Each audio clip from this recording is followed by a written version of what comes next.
For exclusive podcasts and more, sign up at patreon.com/partnersincrimemedia. Okay, no. Are you joking with these places? Where does she live? Ypsilanti? Do I say the Y? Ypsilanti? Ypsilanti. Ypsilanti, Michigan. Okay, sorry. This week's Law & Order Marathon winner is Sophia Fenby of Ypsilanti, Michigan. This week's Law & Order Marathon winner is Sophia Fenby of Ypsilanti, Michigan. Oh, fuck. This week's Law & Order Marathon winner is Sophia Fenby of Ypsilanti. Oh, fuck. This week's Law & Order Marathon winner is Sophia Fenby of Ypsilanti, Michigan. Sophia will get a marathon decal showing she watched 26.2 hours of her favorite crime show. To be next week's winner, sign up at lawandorderpodcast.com. I'm Kevin Flynn with Rebecca Lavoie and Anita Flores, and these are their stories. You think you know who did it, but you don't know who did it. Law and order, law and order, law and order. It's no ordinary police procedural, baby. It's the FNOG of police procedurals, baby. Law and order, law and order, law and order, law and order. These are their stories, these are their stories. Welcome to These Are Their Stories, the podcast about network TV's most enduring crime franchise and the real-life cases that inspired their shows. I'm Kevin Flynn. Each week, we break down an episode from either Criminal Intent, SVU, or Original Recipe. And today we're looking at Special Victims Unit, Season 7, Episode 19, Fault. Any closer, and you're gonna be wearing his brains on your coat! Olivia, there's no reason to keep this piece of crap alive. Pull the trigger right now. Olivia, pull it! Shoot him! Joining me to do just that is true crime author and the host of Crime Writers On and Netflix's You Can't Make This Up podcast, Rebecca Lavoie. Hello, Rebecca. Hello, Kevin. It's nice to be your partner. Well, that's the first time you've said that out loud. Is it? Just waiting for the reaction. And rounding out our panel is our special guest from the Caretalkers podcast. It's Anita Flores. Hi, Anita. Hello. I'm so happy to be back here. Truly. Yeah. Last time you were here, you were hosting the I'm Listening, the Frasier podcast, and you're a producer on the mega hit Beautiful Anonymous. But please tell us about your new endeavor, Caretalkers. Wow. You know, hearing you just say all the podcasts I've worked on does make me feel good. This is a podcast about caretaking by caretakers. And, you know, I helped take care of my dad, who was diagnosed with dementia about 3 years ago. And then I have my co-host, who is a social worker. She's also a caretaker for her mom. She just had a baby. She can have it all. That I should tell her that you can. She is having it all.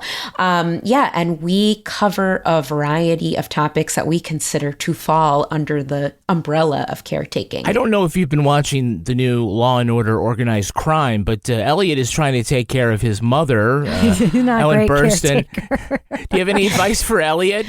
Well, you know where my mind went when you said that? I thought, it'd be great if I could get Elliot to be on my podcast. Maybe he could come on in character and we could talk about it.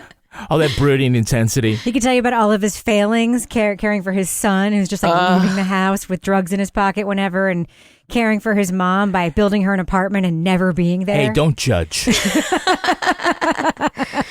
Hey, Anita, of all the franchises, which two cops are your favorite detective team? Favorite Law and Order detective team? I would say Munch and Finn.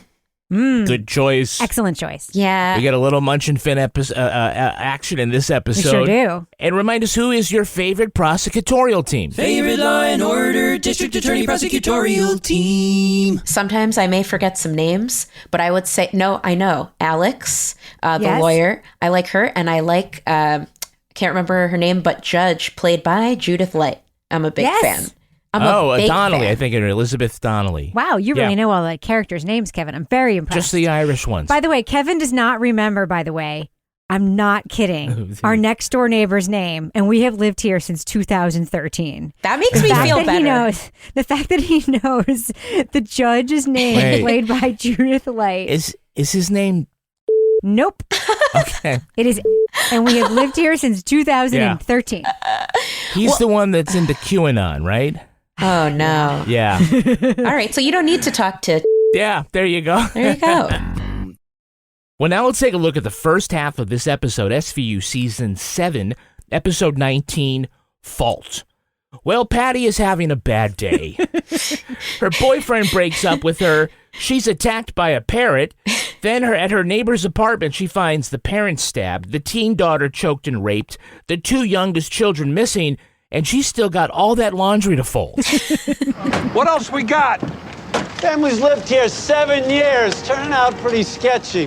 Mom and Dad both popped for drug possession, oldest son in Sing Sing for armed robbery. We'll get a list of known associates. Sounds like it's going to be a long one. Footprints across the street lead the detectives to believe the kidnapper had been watching the children's window. The art teacher at their school tells Benson and Stabler that Rebecca reported a man masturbating near the playground and that she produces an amazing sketch of him. A store owner recognizes his mug. He tells Finn and Munch he bought a knife, a rope, and a high-end scope. The name on the credit card is Victor Paul Gaetano, a bail jumper from Pennsylvania. Huang says Gaetano gets off on inflicting pain. The squad gets the tip that Gaetano is waiting on a money order at a bus station. Elliot and Olivia go hoping to nab him and rescue the kids. When Gaetano shows up alone, he makes Elliot and flees through the crowded bus terminal. Stabler spots Ryan by the stairs, and before he can reach him, he sees Gaetano slash Benson's neck with a knife.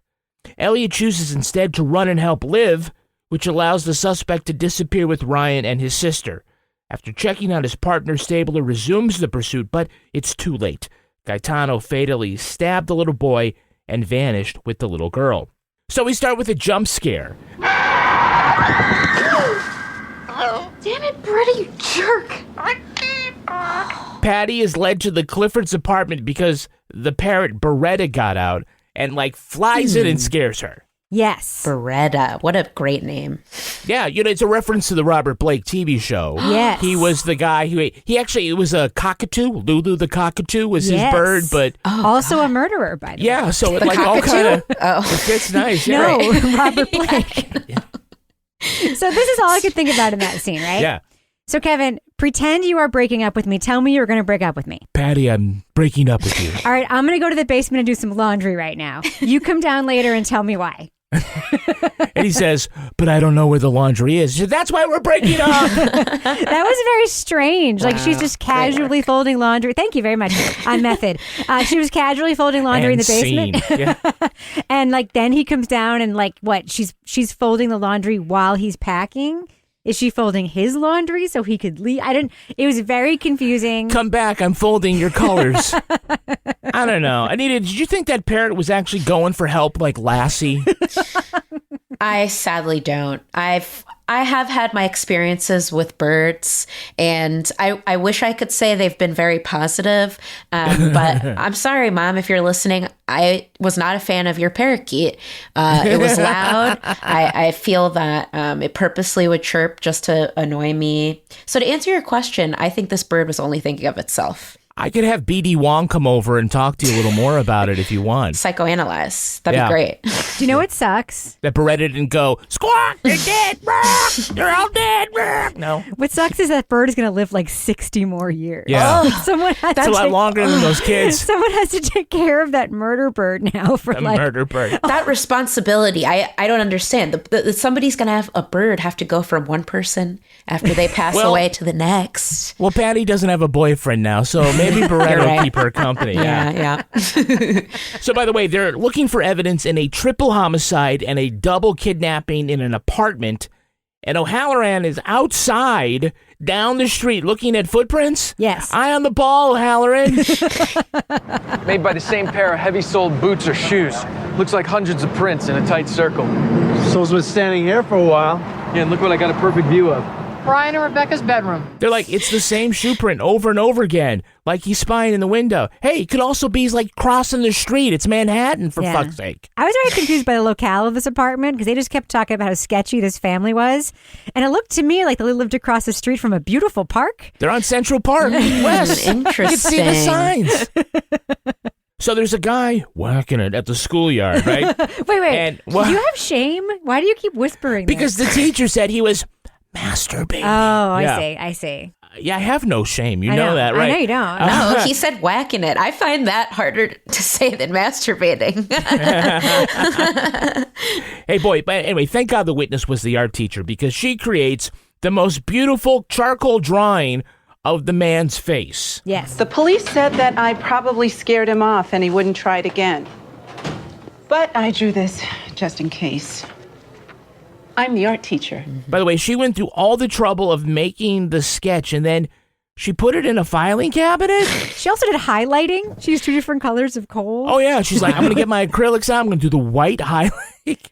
Also, like, they didn't know she was the art teacher. Who did they think they were talking to? But first of all, her line delivery when she was like, I'm the art teacher.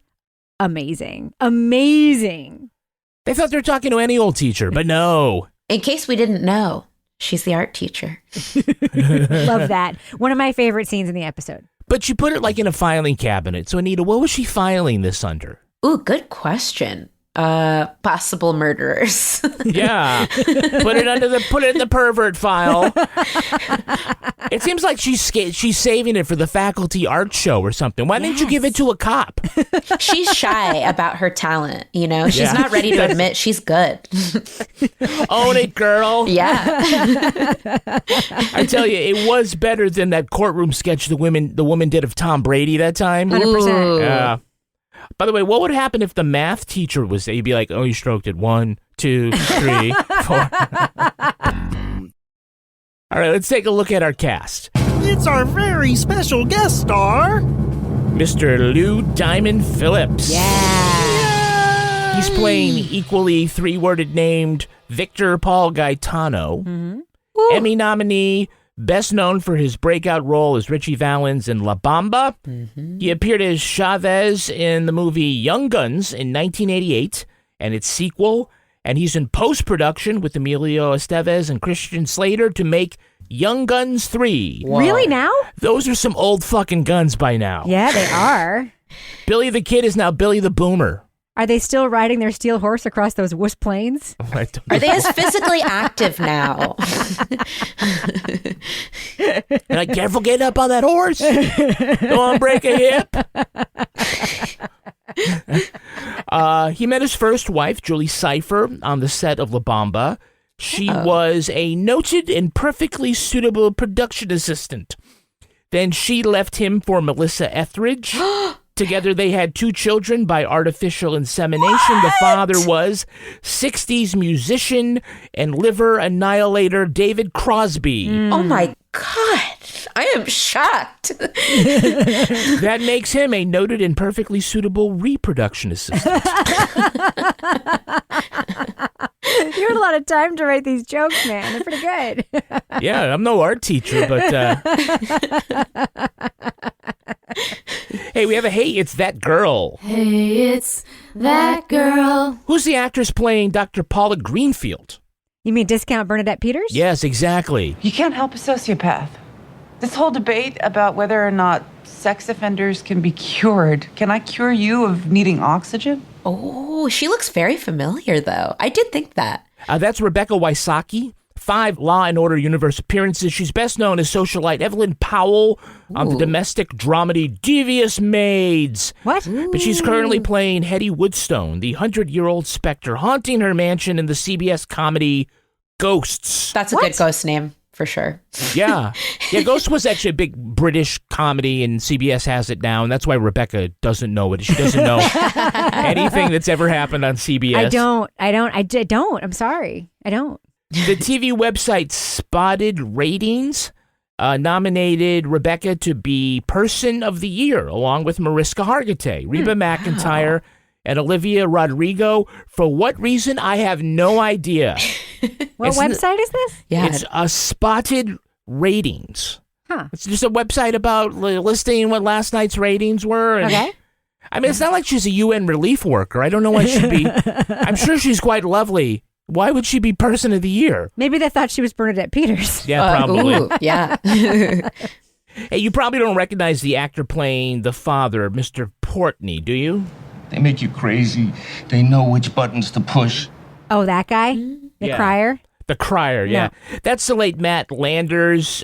He'll always be remembered by me for his small role in the greatest Christmas movie of all time, Die Hard. Oh. He was Captain Mitchell, the SWAT team commander who summoned the armored vehicle by famously saying, "Send in the car." If you don't know this, Kevin can watch that movie and recite every line by heart. It is the reason I married him. Just kidding. We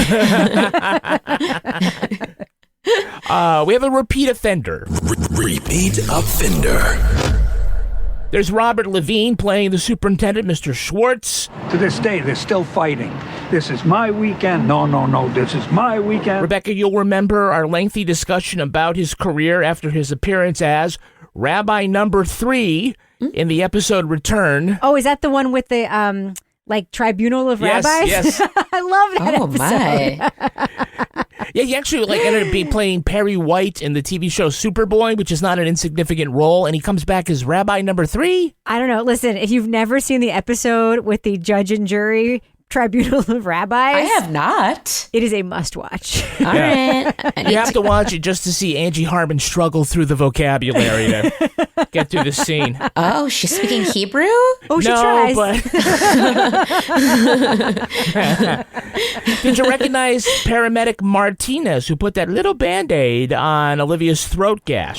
Your lucky day, detective. A couple more centimeters, you'd be buying a pine box. You won't even need a stitch. That's Jocelyn Reyes, 20 Law & Order Universe appearances. Wow. If you think she bears a striking resemblance to Nurse Carla Espinosa in Scrubs, you'd be right. That is her twin sister, Judy Reyes. Wow. Are you a Scrubs fan? I would say a casual. No, not even a fan, just somebody who, when it was on TV, I'd watch it. Rebecca falls under the category of no Scrubs. Oh, wait, she also played one of the maids in Devious Maids. Judy did, not Jocelyn. Haven't seen the show, but I did see a lot of ads for it. I was aware and thoroughly ignored it. That's right. Lastly, did you recognize the actor who played Eddie, Gaetano's Air Force buddy? We're buddies in the Air Force. I haven't seen him in 20 years. That guy that they could have just called, but they brought all the way to Manhattan to talk to? Yeah. No, but he looked familiar. Yeah. Well, that's David Coburn. His face may not be familiar, but you may remember him as the voice of Captain Planet. I mean, okay. Yeah. I want to say I'm surprised, but I'm like, Law and Order, I mean, it's a hotbed of people that have been in things that we've seen before.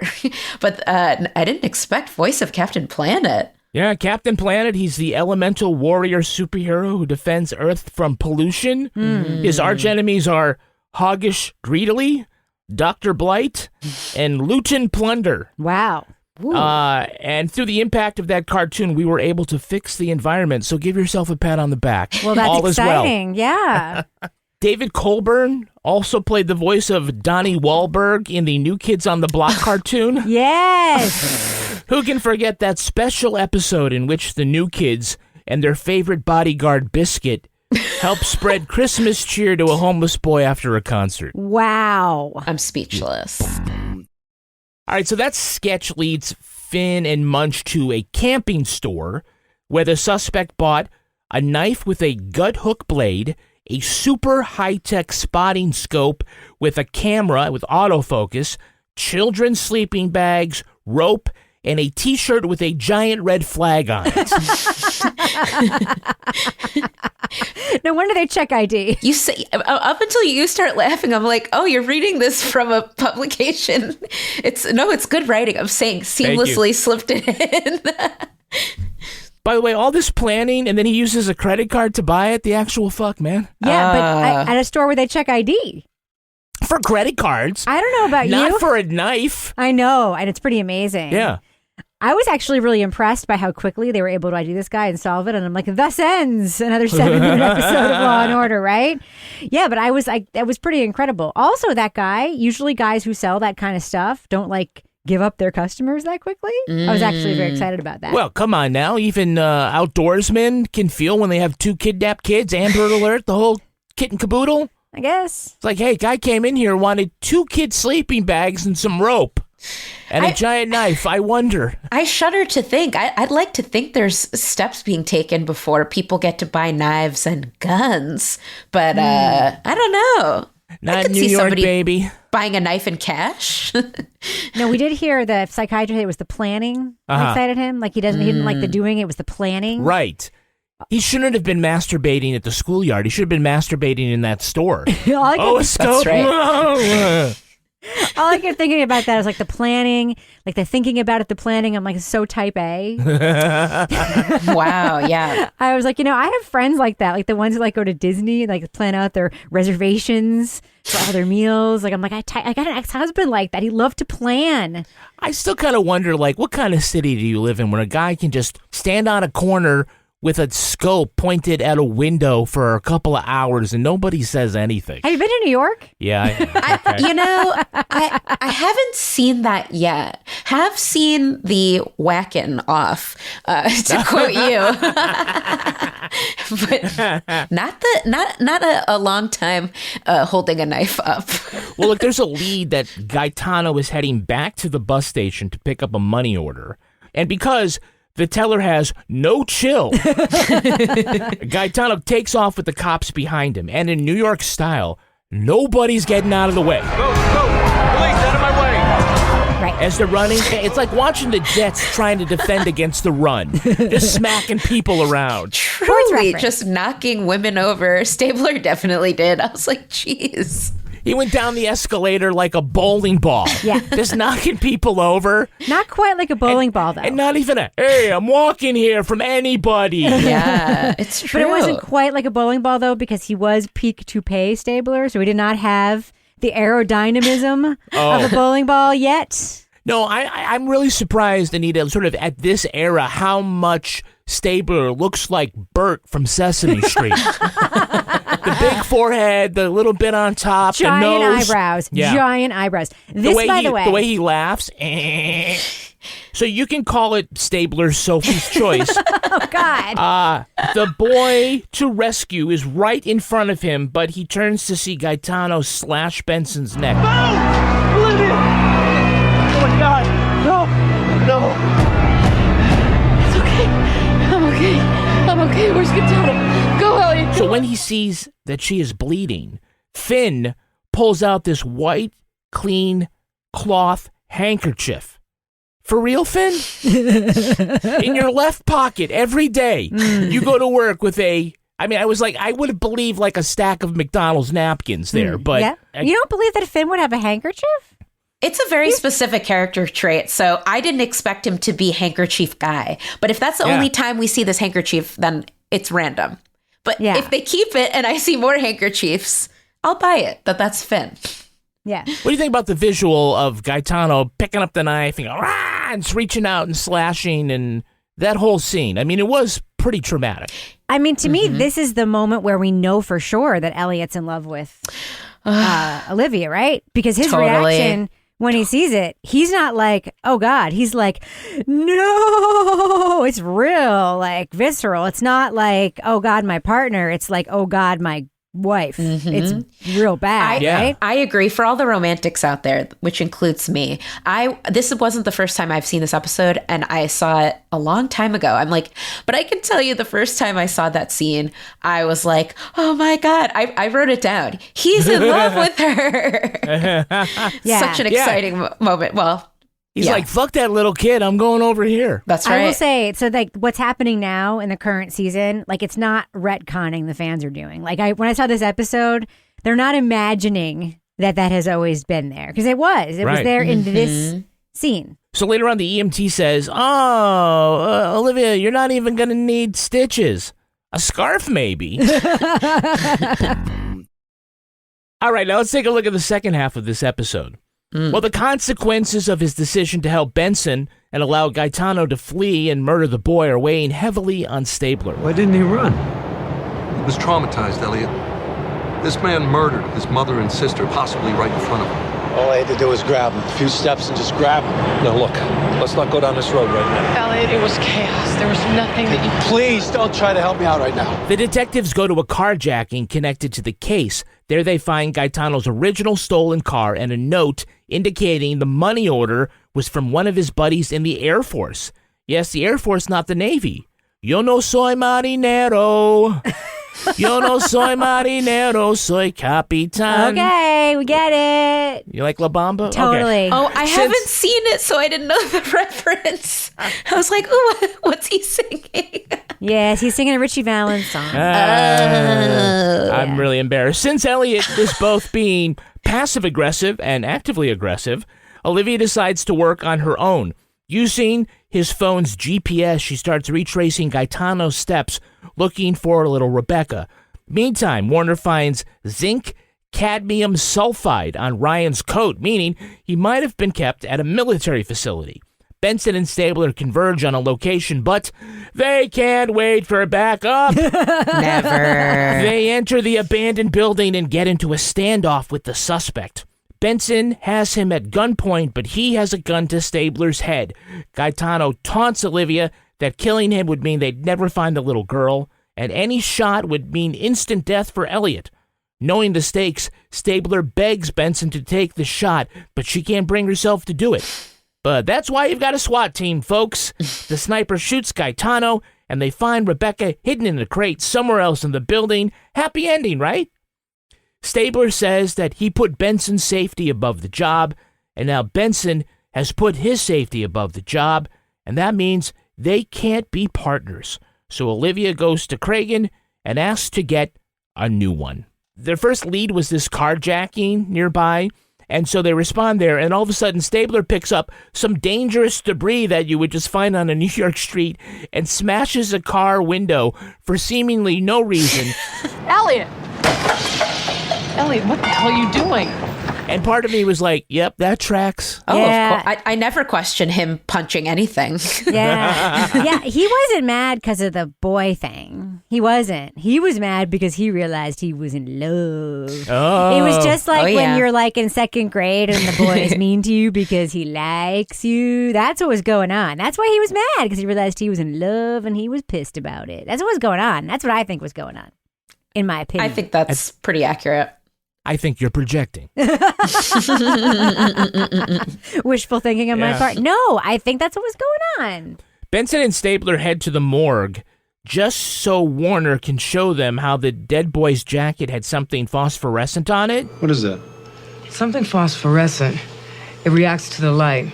The lab hopefully... Why haven't you already sent it? I sent it when I saw it, Detective. I'm waiting for the results. So why are we here, for a light show? Come on. And Stabler says, like, the most reasonable thing he's ever said. Next time, use the phone. Next time, call us.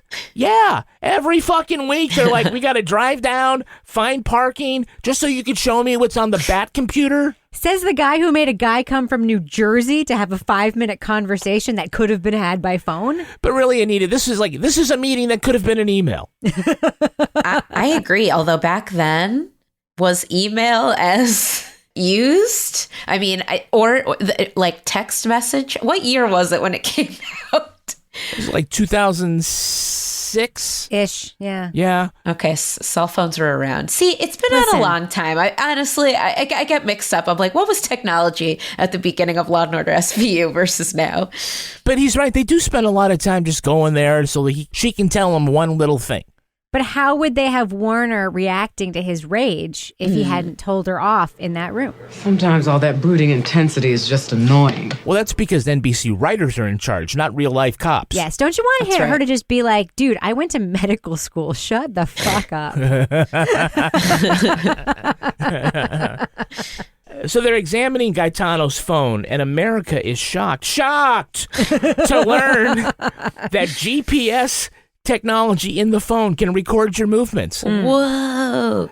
They're like, oh, no, I didn't think GPS phones could track me. I was just waiting for a pandemic to get a shot with a microchip in it so the government would know where I was. By the way, speaking of conspiracies, the whole reason we have Munch on the show is to pull out one of those conspiracy theories that help solve the case. Yep. Zinc, cadmium sulfide? What the hell is that? I know what it is. In the 50s and 60s, the military secretly sprayed it all over the country. They were trying to determine how nuclear fallout travels, and zinc cadmium sulfide is of a similar weight. Of course, it was later determined to be carcinogenic, and the military claimed they never knew that. By the way, Munch doesn't talk about that every American is carrying a GPS tracker. Eye on the ball, Munch. Okay, so they get into this standoff, and Gaetano has a gun at Elliot's head, and it seems that Olivia can't shoot without killing Elliot, one way or the other. Oh, bullshit. I was saying, what do you got to lose? Olivia, you think about me. Rebecca is dead. Pull that trigger. Shoot him. Shoot him. Olivia, shoot him. Yeah, do that. But you better make sure you take me out with one shot. Take the shot. I mean, there are so many scenes, and there's actually an actual scene in this show where she shoots him through the shoulder to kill someone. Yeah. Oh, wow. It is not beyond comprehension that she would just aim low, shoot Elliot through something else and get the guy in the leg or something, right? Why is the choice either murder both of them or just incapacitate both of them? I don't understand this whole thing where it's got to be all or nothing. I was mad at Elliot in this moment because I think at some point Olivia may have said this.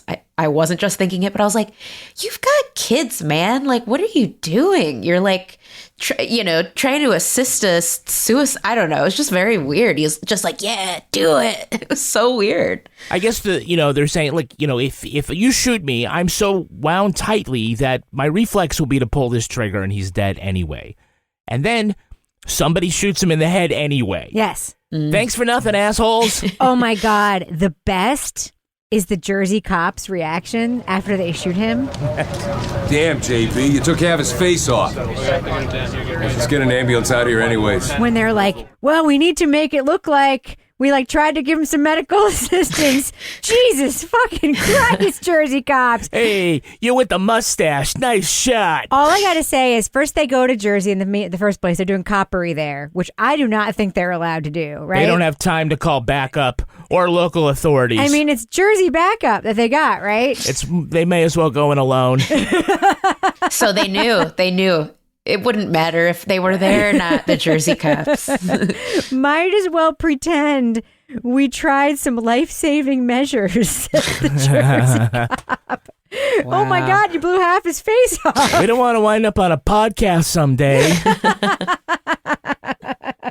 So if you thought that Benson was wearing darker colors, puffier clothes, and filmed more tightly, you'd be right. Mariska Hargitay was a little bit pregnant at the end of season 9. There's no such thing as a little bit pregnant, Kevin. She was extremely pregnant at the beginning of season 8. By the way, you could tell, they made her, dive on the floor and then get up. And I was looking, now that I know, I said, oh, yeah, they shouldn't have been making her roll around the floor. Why not? Right now I'm going to roll on the floor. She doesn't handicap. She's pregnant. I mean... For God's sakes. Her belt still felt, fit better than mine does. Yes, but it did, Kevin. Just no kidding. Honestly, I didn't even notice. I knew at some point she was pregnant, but I was just so into her. I wouldn't have even known she was pregnant. She's just as good pregnant. I agree. And I thought for the record, in that scene where they were running around, doing that whole thing what cops do where they run with their guns and then put their back against something and then sneak around the corner and then do that whole thing. She looked way more copy than Elliot did. Totally. She's way better at that than he is. Oh, yeah. She'd been rehearsing. She went to rehearsal that day. Chris Maloney just wandered and was like, I was at the gym. It was leg day. It was glute day. It's always glute day for Maloney. Glute day. Yeah. So, by the way, at this, season 7, beginning of season 8, this is when Stabler is briefly partnered with Anthony Anderson. Don't give me that holier-than-thou crap. I know how you work. No wonder your partner dumped you. Oh, before he joined the Original Recipe Law & Order. Welcome back, Anthony, and Original Recipe Law & Order. They need to temporarily write Benson out of the show because of this pregnancy. They come back to this season 2 concept, season 2 SVU episode concept where they are too close to one another to do the job. So what do we think about this argument and that their heart-to-heart discussion at the end? Listen, I was flashing back to whatever age I was when I first watched that episode, and it was just very, tragically romantic. Because to me, I read it as these are good cops, especially Olivia at the very end. And it's damn, that's why neither one of them has a good personal life. Because they're I'm going to choose the job over anything else, which they did. Look, we both chose each other over the job. We can never let that happen again. Otherwise, can't be partners. I can't believe you're saying that. You and this job are about the only things I've got anymore. I don't want to wreck that. So I just kept thinking about the scene in Wong's office where Elliot goes to see Wong, which I think, was he told to go see him? Because he would never go to therapy on his own, let's be real. And he says, she made me turn away. And Wong says, she didn't make you do shit, Elliot. And I'm like, yeah, true. And then there's that scene, right? And he says, we chose each other over the job, which means we can't be partners if we do that again. And then she walks into Cragen's office and says, I want a new partner. Right. Right? It's all about him. Because I'm dilated. Because I want to hide my giant belly behind a computer for a couple of episodes. I need to go on assignment to a farm where my aunt lives. I need to join cyber crimes, even though I've literally never used a computer on this show entire time I've been on it. Anyway, I just learned a phone can use its GPS. So here's my unifying theory of this whole thing. Yeah. Catholic guilt. Ooh, interesting. For Stabler. Yes. Right, because Stabler is somewhat estranged from Kathy. Kathy, yeah. He loves Olivia. The reason he's angry in this whole episode is because when her neck is cut, it hits him. Like, secretly knows he's in love with Olivia, but he hasn't really acknowledged it in his own head. The reason he's so angry is because now he has articulated it to himself in his own head. The Catholic guilt is what's eating him alive. And she realizes, you know what? No fucking way am I dealing with this anymore. And that's why she says, I want a new partner. Ooh. I actually really loved the ending of this episode. I think it was a good opportunity for the writers to really bring that up to a next level. I mean, you have an opportunity where you have to make her go away for a little while and, to sort of use this building sexual tension between them. Never consummated. But have her make the choice. Have her make the choice. Not him. Right. She makes the choice. And I like that. Yeah. By the way, at the start of the next season, Stabler is partnered with Danny Beck. Boo. Just because you know what's right doesn't mean you do it. Mariska comes back for the Bob Saget microchip episode. By the way, R.I.P. Bob Saget. Yeah. The backwards attitude of a typical Luddite.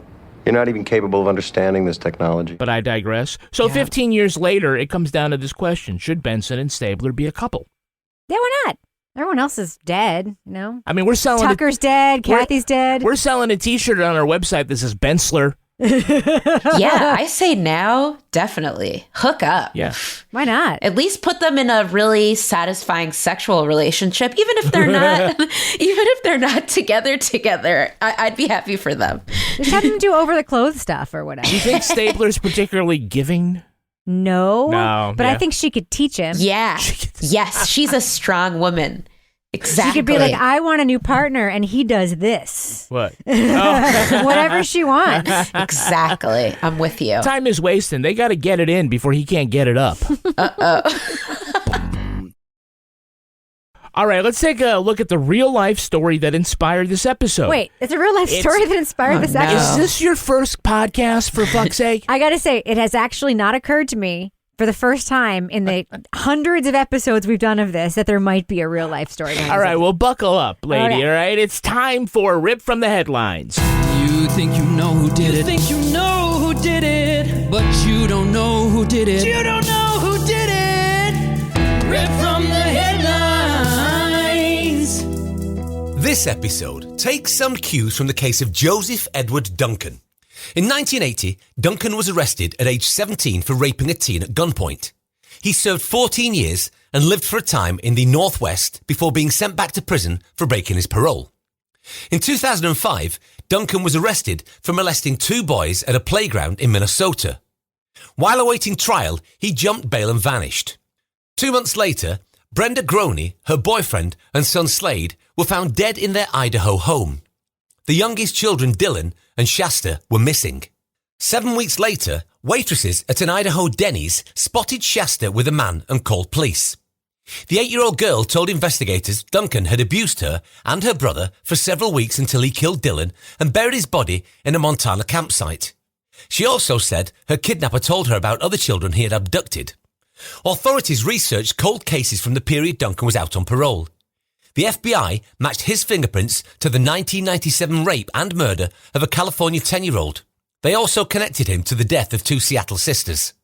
Joseph Edward Duncan was given the death penalty, but died of a brain tumor in 2021.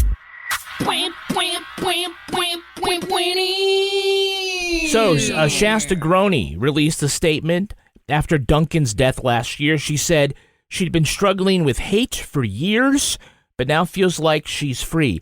It's a terrible memory to work through.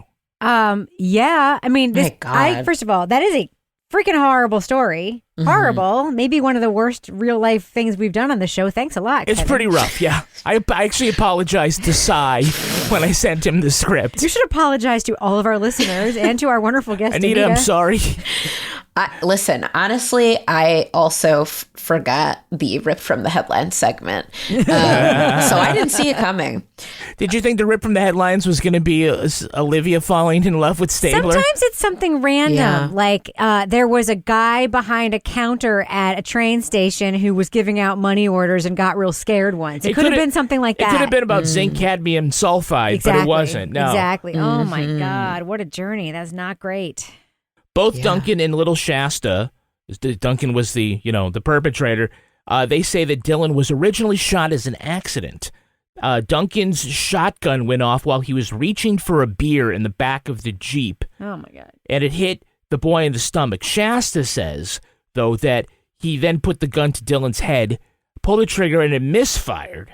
And Duncan reloaded it and shot the boy to put her out of her misery. This is just really bad, right? It's like, why would you even tell us about that? Because I had to go down a rabbit hole and I need to expunge it all. It's terrible. This is like the worst thing I've ever heard. You know what? Also, because I realize I don't actually spend that, like I'm a horror movie fan, and then there's Law and Order SVU, and then and then I don't really check out like true crime. This is why. Yeah.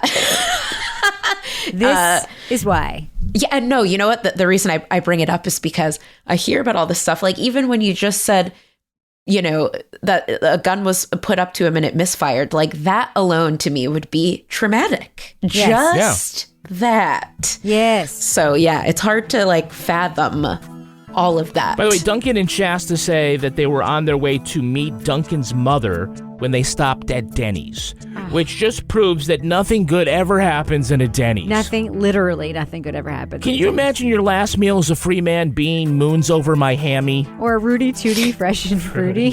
You're saying I shouldn't go because I've never been to Denny's.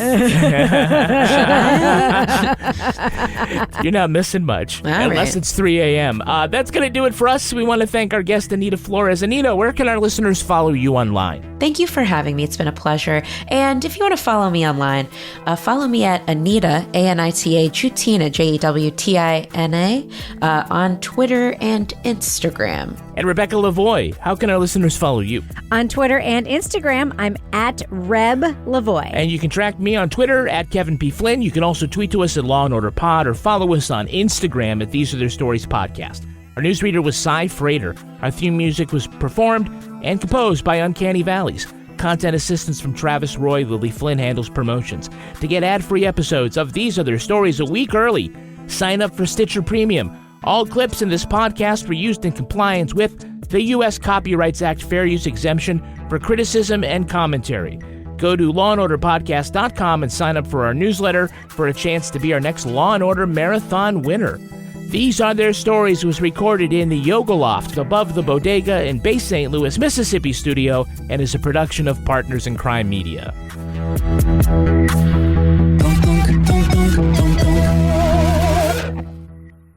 Partners in Crime Media.